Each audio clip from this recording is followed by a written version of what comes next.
A stranger's kindness changed my life forever. I was working as a server in a small town, and we had this one regular who would come in every day, order the same thing, never tip. But one day he came in and he was acting strange. He ordered a bottle of wine and as he's leaving, he turns to me and he says, "Hey, you want to make some extra money? Follow me." And I was like, okay. So I followed him to his car. He opened the door and he said, "Get in." And I was like, "What are we doing?" And he just smiled and he said, "You're coming with me on a date." And I was like, "Oh no, I'm not.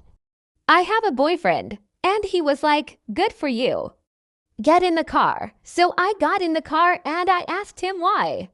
He said, "'Cause I want to take you somewhere." And I was like, "Well, where are we going?" And he just smiled and he said, "You'll see."